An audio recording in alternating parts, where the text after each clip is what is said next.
Hello Yann, Hello Lumia. comment vas-tu? Ben écoute, ça va très très bien aujourd'hui. Chouette. Bon, écoute, je suis ravie d'être avec toi aujourd'hui. Le but de cette rencontre, c'est de te poser quelques questions par rapport à l'accompagnement que tu as suivi avec moi ces derniers mois. Donc, pour ceux qui me connaissent pas, donc je suis Lomia Ferreira et je suis coach business, énergie et mindset. Et donc on y va tout de suite. Et est-ce que tu peux, pour commencer, te présenter, nous dire qui tu es, ce que tu fais, qu'est-ce qui te passionne dans la vie? Euh, on t'écoute. Alors moi je m'appelle Yann, j'ai 32 ans, j'habite en Suisse. Donc je suis coach élastique, coach holistique et thérapeute. Je travaille sur le corps, le cœur et l'esprit. Je suis passionné par le sport, la nutrition, le développement spirituel et principalement le chamanisme. Ça fait 5 ans que j'ai eu une prise de conscience et que j'ai commencé ce voyage de quête intérieure qui m'a vraiment transformé et j'ai toujours été super bien guidé. Et j'ai décidé donc pleinement au début de cette année de me mettre à 100% dans mon activité en tant que thérapeute et coach pour accompagner les hommes et les femmes sur leur chemin de vie, sur leur développement personnel et spirituel. Et voilà, ça fait du coup depuis le mois de juin, donc ça fait 4 mois qu'on travaille ensemble avec Lumia. Et à la base, c'était pour vraiment clarifier qu'est-ce que je veux faire, comment mettre en place mon activité, trouver vraiment les clients de cœur et les gens avec qui je veux vraiment travailler, avec qui ça résonne et qui c'est juste. Donc, je m'étais fixé des objectifs qui étaient, je pensais, assez hauts au départ. Et voilà, Lumia, tu m'as vraiment aidé à prendre conscience qu'il n'y a aucun objectif qui est trop haut. J'aime bien parce qu'avec toi, j'ai même pas besoin de poser des questions, tu réponds. Tu les reçois télépathiquement, c'est ça? Non, mais c'est très bien.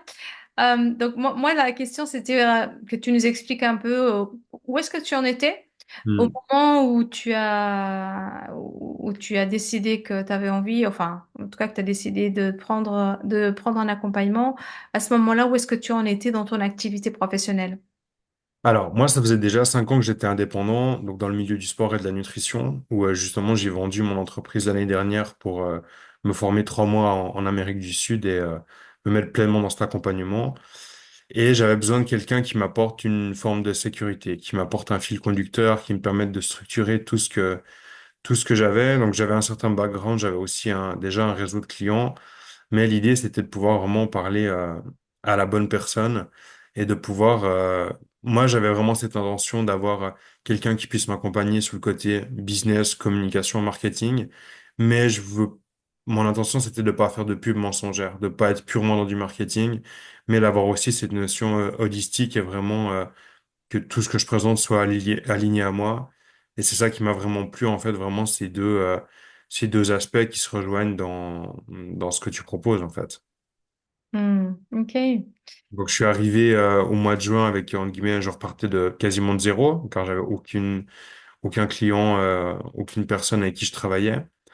Donc, dans tout ce qui est accompagnement individuel, donc j'ai pu monter aussi mon, euh, mon réseau de clients avec ça. Je suis arrivé aux objectifs que je souhaitais. Et à côté de ça, vraiment ce travail de groupe, donc sur des soirées, sur des retraites qui me tenait vraiment à cœur et qui prend vraiment forme. Et je me souviens la première rencontre qu'on a eue où je t'ai dit que mon rêve, ça serait de faire que du groupe et que des retraites, mais que c'était pas possible. Et tu m'as dit non, c'est juste une croyance limitante. Et je vois que c'est en train de se mettre en place aussi et que c'est là que ça m'anime pleinement et ouais, je suis vraiment content. Hmm, ok, super. Et pendant tous ces dernières semaines, ces derniers mois, qu'est-ce qui a été le plus difficile pour toi? Qu'est-ce qui a été, ou est-ce qu'il y a eu des périodes qui ont été compliquées, des moments un peu charnières, des moments où c'était carrément inconfortable? Et si oui, Comment est-ce que tu as fait pour dépasser ça? Hmm. Pour moi, ce qui était en guillemets le plus difficile, c'était vraiment de trouver vraiment les réponses à l'intérieur de moi, de qu'est-ce que je veux proposer, qui, quoi, comment. Donc, d'avoir quand même, en guillemets, ce qui se fait sur l'extérieur comme, je vais dire, comme inspiration, mais vraiment d'aller chercher ma vérité à l'intérieur avec mes mots, avec ma zone de génie pour l'exprimer. Et c'est là que c'était un peu challengeant dans ce sens où j'avais ce souhait d'aller le chercher à l'intérieur et en même temps, ça m'a fait travailler aussi sur cette question de légitimité. Je pense ce qui a été le plus challengeant et en même temps le plus sournois, parce que c'est quelque chose que j'avais pas forcément avant, c'est ce fameux syndrome d'imposteur. C'est quelque chose qui a émergé avec l'accompagnement? Ouais. Mais vraiment de manière très subtile. Et je me rends compte là maintenant en te parlant que c'est vraiment dans ces moments de doute, en fait c'est ça qui se manifestait sans que je puisse clairement mettre un mot dessus ou que je sois complètement traversé par cette énergie ou cette particularité-là. Et d'en prendre conscience aujourd'hui, je vois encore une piste de plus, comme quoi le travail continue constamment. Eh oui, eh oui, c'est un travail de chaque jour. Mm. Et ok, super. Et quand tu regardes un peu tout le parcours, selon toi, qu'est-ce qui t'a le plus apporté tout au long de ces derniers mois? C'est quoi qui a été la partie du travail la plus puissante pour toi? Pour moi, c'est vraiment je vais dire les pratiques au quotidien.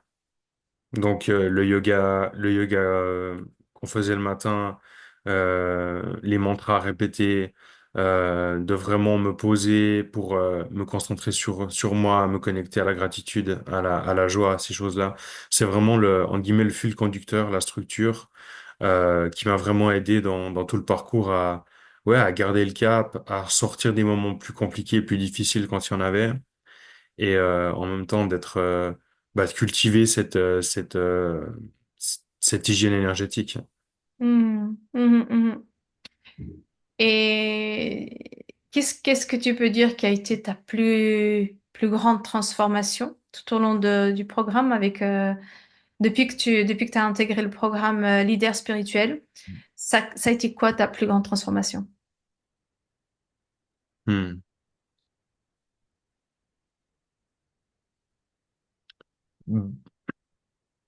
De vraiment prendre conscience que les gens viennent pour ce que je suis et pas pour ce que je fais. Mhm. Ouais. Ouais, ça rejoint un petit peu une des conversations qu'on avait eues tout au début, hein. C'est l'énergie. C'est Hmm. l'énergie qu'on dégage. C'est ça que les gens cherchent. Plutôt que... souvent, on a une certaine idée des choses et finalement, ça se révèle à la fin, on a une compréhension qui est différente en fait. Ouais, ça fait. Mais je pense que j'ai le plus gagné ou ce que j'ai le plus appris là-dedans, c'est vraiment que j'ai pu prendre conscience du potentiel. Mm, Maintenant, il reste à l'exploiter, mais j'ai pu en prendre conscience et c'est exactement ce que j'avais besoin. mhm, mm. En tout cas, c'est intéressant de voir que finalement, bah, en quelques mois ou 4 mois, bah, tu as pu atteindre tes objectifs, que tu as retrouvé, t'as eu certains schémas qui ont pu être modifiés et que aujourd'hui, bah, avec ce que tu as pu mettre en place, bah, j'ai envie de dire que tu es équipé pour la suite et puis maintenant, c'est vraiment une question de répétition et d'amélioration, d'à chaque fois d'avoir envie d'aller plus loin et puis de mettre de nouvelles choses en place et de se réinventer en Hmm. permanence. Hmm. Ok, et est-ce que tu recommanderais cet accompagnement à d'autres? Clairement.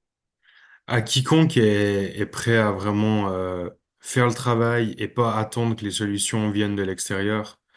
Parce que tu donnes tous les outils en fait, mais c'est à nous de mettre la main à la pâte, c'est vraiment de faire le travail. Donc je dirais que oui, pour quiconque ait envie vraiment d'avancer, de voir aussi les points améliorés et vraiment de se prendre en main, moi je le recommande à n'importe qui a envie vraiment d'avoir cette transformation. Hmm. Ok, merci. Est-ce que tu aurais un petit mot de la fin avant qu'on se quitte? Hmm. Peut-être encore une dernière chose Oui. qui est pas facile, c'est d'être coaché en étant coaché. Et c'est peut-être là où il y a eu une part de challenge pour moi parce que j'ai des modes de fonctionnement où j'accompagne les gens et que du coup, il y a des choses que tu m'as transmises ou sur lesquelles on a travaillé avec des manières de voir différentes. Donc justement, d'avoir un nouveau point de vue, d'avoir une nouvelle approche, ça a été vraiment un peu challengeant au début parce que ça m'a un peu sorti mes points de repère, mais c'est là où ça m'a fait le plus grandir. Donc je dirais vraiment, s'il y a un mot de la fin, de vraiment d'oser, d'y aller et que le voyage, il en vaut clairement la peine. Hmm. Merci Yann, merci pour ce moment, merci pour d'avoir accepté mon invitation. Et je te souhaite vraiment plein de succès pour la suite. Et puis à très bientôt. À très bientôt. Merci beaucoup, Lumière.